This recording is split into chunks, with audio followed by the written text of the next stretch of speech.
And this is All Things Development. Today we're going to be looking at aid in Africa. And has aid helped Africa become a superpower? Has it helped us shift from the developing countries to the developed countries? Let's look back. In a span of 50 years, about 400 billion US dollars has been given to Africa as aid. But we know that this amount has not actually brought the effects that it needed. The model of giving aid to countries was can be dated back to Bretton Woods that happened in 1945, whereby after the Second World War, the economies of Europe were down on their knees, and mostly the US gave European countries aid. They were able to build back the economies and come up as superpowers. But was so this model was thought that it would be appropriate to Africa. All it's needed was just to be given money, and then our economies would just grow. But this is the danger of development. We know that the danger of development is when the development sector comes up with that idea of one size fits all. Over the years, the development world has seen that this is such a terrible idea, because each country, each continent has its own unique challenges, its own unique strengths and weaknesses that cannot just be solved by one solution. So it needs time. You need to go to the society and see exactly where they are and how, and participate with them so that they see, so that together you come up with a solution that is unique to that society, and see how you can make it work. So we're going to look at aid fails in Africa. And today I just wanted to give two examples. We're going to be going to the DRC, and also we're going to have a look at Somalia. So DRC, the Democratic Republic of Congo, has had civil war for many years, and a lot of militia groups. There are about over 100 militia groups in the country fighting the government for power. And usually the casualties are the civilians. So what happened is the UN came, decided to form a peacekeeping force that was supposed to stabilize. Actually, it was supposed to defuse the militia, and if they could eradicate them, and then also to protect the state government and also to protect the civilians.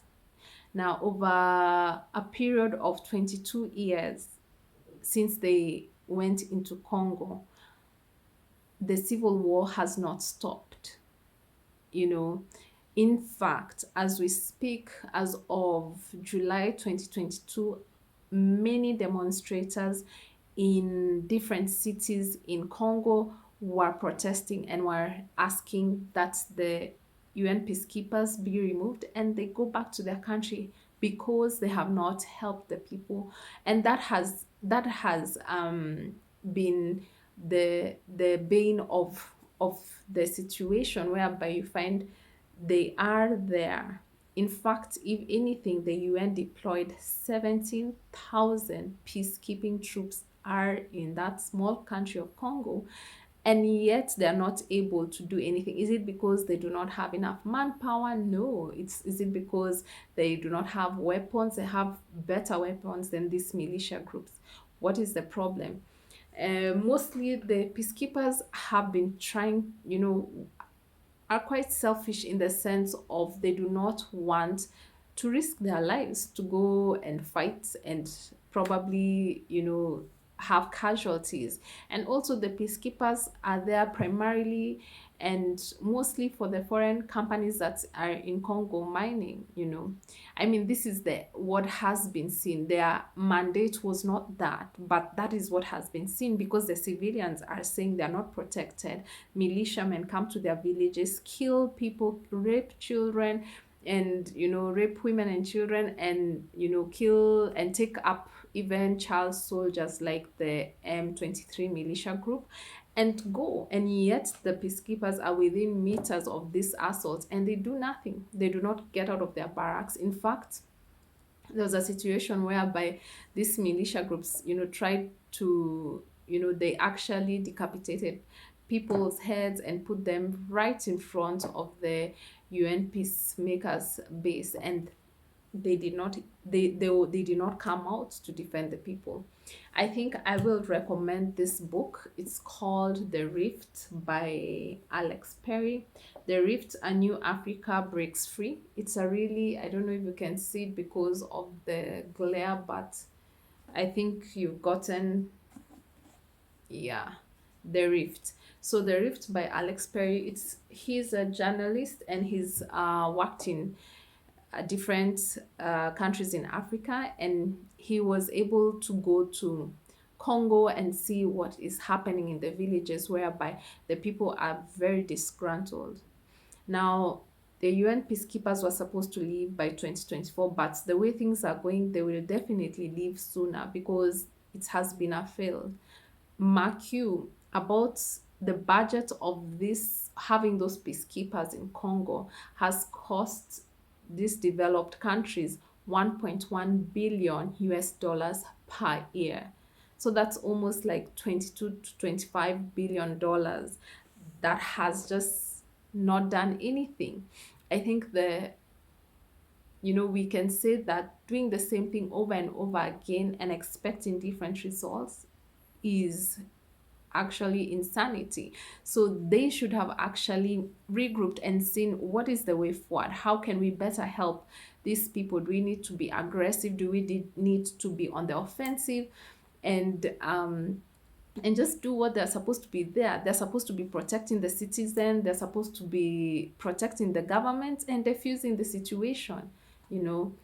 Um, and also another thing that has been alarming is that a lot of, not a lot, but some of the UN peacekeepers there have been accused of the same crimes as the militia, of child exploitation, sexual child exploitation, raping of women.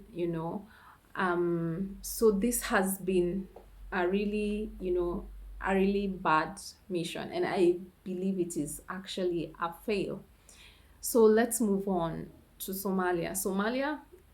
We also know that Somalia has been having civil war since 1990 up to date. It's very complex. It's not, because the wars move from, the clans to the sub clans, to the warlords, to the ICU court, to the Al Shabaab, to the transitional government. It is complex. It's a complex situation, but that does not mean it cannot be solved. It's just that the things that foreign aid has done that have not worked should be shelved, and new ideas, new ways of dealing with this situation should be looked at. So in Somalia, in 2011, there was a drought, and it was actually not only in Somalia, it happened also in parts of Ethiopia, parts of northern Kenya. The drought was really, severe. So, but this is the thing, and Alex Perry put it very well. He says that a drought is man-made. Sorry, I'm sorry. A drought is actually nature-made. Hey, a drought is nature-made, but a famine is man-made. And the reason being is a drought is caused by nature. There are no rains, so there's no food, there are no crops that grow, there's no harvest. But prolonging the situation is caused, the situation taking very long to be sorted out is man-made. And the foreign aid were responsible for creating a famine in Somalia. And why would we say so? Because you know what happened with the 9/11 terrorism, and US took a really strong stand on terrorism across the world. There was the Al Qaeda, there's Al Shabaab, Boko Haram. So they have taken a really strong stand on terrorism. Now, what happened was that after Siad Barre left, was ousted in 1990, the clans took over, but there were different clans, so there would be rival clans and would fight, and most of the civilians were weaponized. And then you find that now warlords took over, so the warlords were fighting with the clans. Eventually, um the international the Islamic Courts Union was formed to form like a government to actually make the situation better, which they did for a while until the Ethiopian government invaded Somalia, and it's crashed that ICU, and Al Shabaab took over. So Al Shabaab took over, were able to, fight the Ethiopian government, and they were pushed out of Somalia. But now Al Shabaab took over, and that was around 2007. So the Al Shabaab at first were considered by in fact, the people were, what can I say, they were empathetic to the Al Shabaab, and they were siding with the Al Shabaab at that time because, one, there was a lot of money coming through the pirate situation that was happening in the high seas. Secondly, they were able to challenge the government that had been a fail over all these years. They were able to stop some militia from collecting taxes from the local taxes from the people. They were able to give them food aid, have a strong administration. So at first, the people welcomed this change, and they're like, yes, they're extremists, but it's working. But we all know that extremists do not, they're, after a while, it became evident that they were not really for the people. They were there for themselves and to, put out their own agenda. And to get to that agenda, they had no qualms killing, and that's why we see a lot of Al-Shabaab attacks, even across the borders, like in Kenya where I live, and Uganda, and other, neighboring countries. So so what happened, and at that time the Al-Shabaab was still there, fighting with the government, the transitional government. And you see, because they had some sympathy from the communities, the civilians, and also there was fear. Actually, later on, the people realized that this was such an oppressive regime, because, like, if they suspected you of being a spy, then you were automatically killed. Or if they suspected that you were a moderate kind of person, with the transitional government or with the foreign aid workers, then you stood no chance. So now, in the midst of this drought that happened in 2011, then the US the US actually, had, the world had sent food to these East African countries that were affected by the famine, and by the drought. But Somalia, they actually sent the food but did not release it. So there were warehouses in the ports that were stockpiled high with tons and tons of food that were not being released. And what was the reason of not releasing? So that not being able to, because aid is important, especially when there's a humanitarian crisis. It is crucial that the people get aid. What it's not supposed to be is a long time kind of thing. It's not supposed to be our way of life. It's supposed to be our, get there, fix it, and out of there. So, what was the reason of them hoarding this food that they received in aid? That was the UN and the World Food Programs. And the reason was the US. The US, because of their policies on counterterrorism, they were actually trying to starve off the Al Shabaab. And it actually worked. The Al Shabaab were able to move out of Mogadishu, which was their stronghold at the time. However, in that course of denying Al Shabaab food supplies, because, to be honest, food is used as a weapon during war. Whoever has the food has leverage in the war. So they were able to starve off the Al Shabaab, and the Al Shabaab had to leave Mogadishu. But in the course of doing that, they put 3 million people in danger of starvation. In fact, at that time, about two-thirds of the population of Somalia was starving. So you can imagine, as in, yes, on one hand, you're trying to, squash a group, but you're creating a crisis, you're creating an unnecessary crisis. Another problem of aid, especially in that situation, food aid, is that people become reliant on this aid. So the farmers, will not grow crops. If they will grow crops and they take their food in the market, and instead of people buying that food, they're being given free food. So this food aid is actually, it suppresses the markets, the local markets. And when the farmers do not grow their food that season, that what does that mean? That the next season more food aid is needed. So it creates dependency, which is terrible. It should be like, yes, this is a situation, we are giving you aid, but we're also giving you infrastructure to ensure that now for the next seasons that you are able to, to grow your own food, and you're able to compete in a fair market. Also, we know that aid is a business. It is just not like, it's not, yes, it's given to help, but aid is actually a business. Because for instance, let's say the US will donate food to Somalia, but you'll find that the food is being bought from the US and no other country.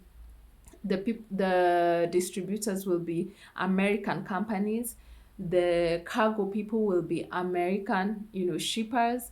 So by the time it reaches, first of all, that food is expensive. By the time, it reaches there, it's already more expensive than maybe if the money had been given to Indian farmers, so that, maybe the cost would be cheaper. Because it is actually a business. That money that is given goes back into those developed countries' economies. And as you can see, in the long term, they destroy the local markets, especially like in Somalia. Um, then another thing with now the military aid, the US decided to, in 2007, the African Union sent peacekeeping troops in Somalia, and this was funded by the US and UK. However, within those 15 or thereabouts years, they have still not been able to squash this Al Shabaab. They have not been able to achieve peace in the area. There's something wrong, and that's what the development sector needs to look at. What is wrong? Why is this not being sorted out? If anything, AMISOM has been accused of brutality, revenge killings. So there's a situation where the Al Shabaab had, caught one of their trucks and killed several men. And they went to a village called Farah, and they actually killed people there. Now, the Al Shabaab were hiding wherever they were hiding in the bushes, but who got to suffer? The civilians.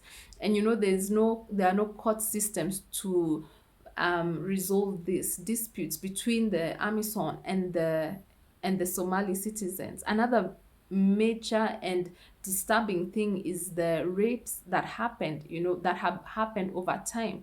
And this have happened, apart from the brutality, some of the soldiers who have been sent for those peacekeeping missions have actually sexually exploited the women and girls and even raped them.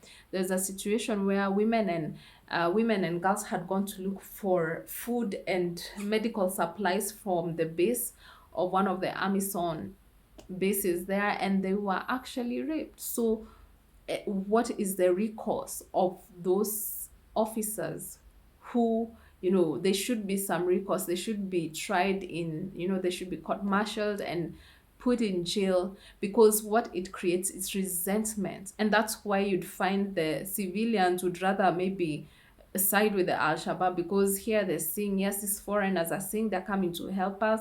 They're, hoarding the food. The officers here for AMISOM are, are also either being so brutal with the civilians or even raping the women and girls. And that's really the lowest form of, humanity, to be sent somewhere to help a situation and yet you become the aggressor. The Oxfam, the CEO, the chief of Oxfam, actually wrote an article in the New York Post complaining about the way US impeded the humanitarian agencies from giving the worst areas hit by this hit by the drought, they were actually stopping them from going there because of trying to fight the Al-Shabaab. So for them, their primary concern was not dispensing out this food that they had actually shown the world that they were actually feeding the people. Their main aim was to stop the Al-Shabaab.